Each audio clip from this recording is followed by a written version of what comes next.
It's 5:58, so it's about to be Don Lemon's show right now, okay? You could be watching Anderson Cooper or Don Lemon on the Chinese news network, but you're here. Aren't you glad about that? And just for that, speaking of the media, virtually all major updates that we've learned about coronavirus statistics this week, coming to you with the news, okay? We're responsible journalists too, totally smash their narrative that we need to continue our Chinese-style lockdown forever.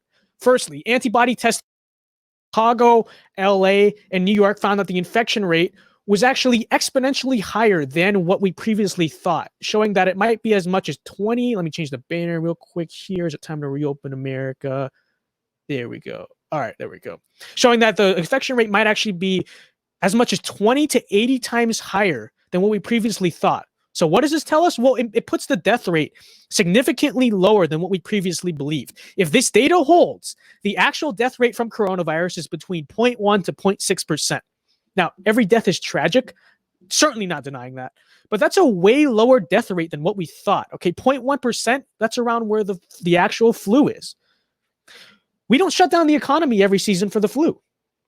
Assuming this data is reliable, but I was told by the left that I'm like this war criminal if I don't trust science, this data would suggest that this lockdown was totally unnecessary.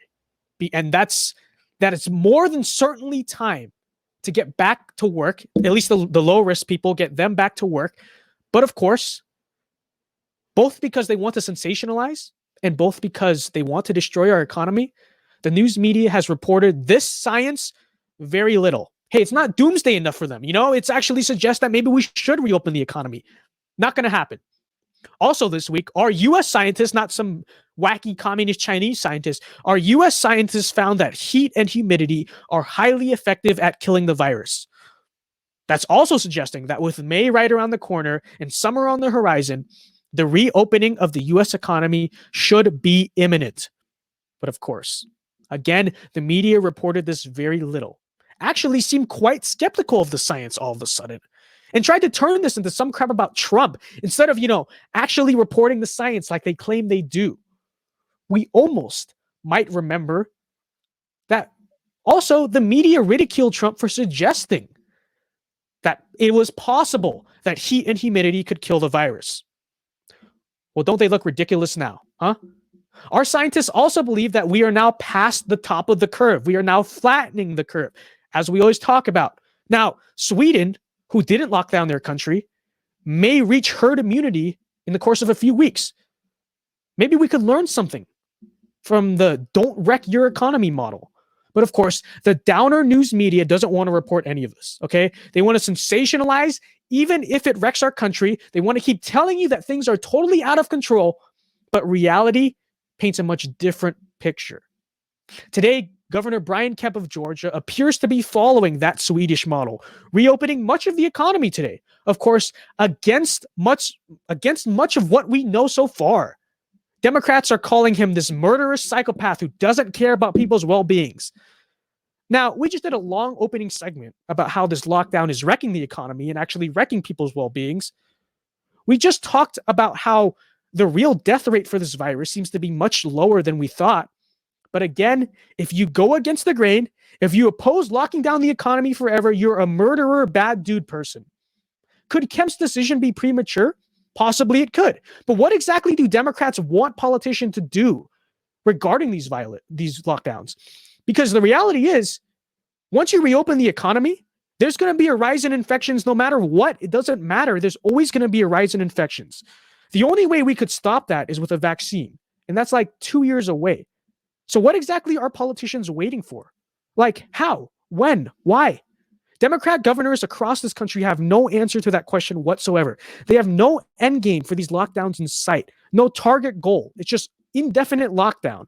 And their decision to reopen will be just as arbitrary and pulled out of their rear end as Kemp's was, and it will also cause more infections.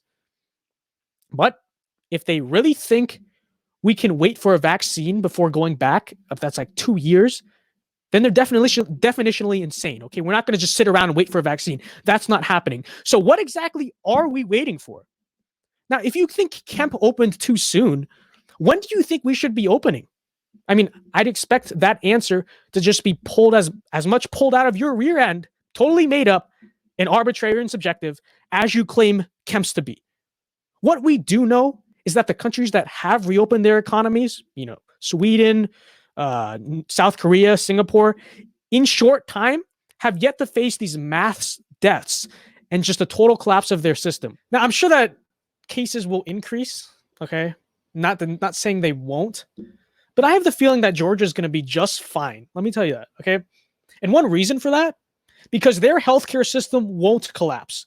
One of the arguments we've heard for this indefinite shutdown is that if we open and let everyone just catch the virus, the hospitals will be overwhelmed with patients, right? And the healthcare system will collapse. On the surface level, that does make sense. And I that's what I initially thought too. But once again, reality is knocking and reality disagrees. In fact, the shutdown itself is causing our healthcare system to collapse. Why?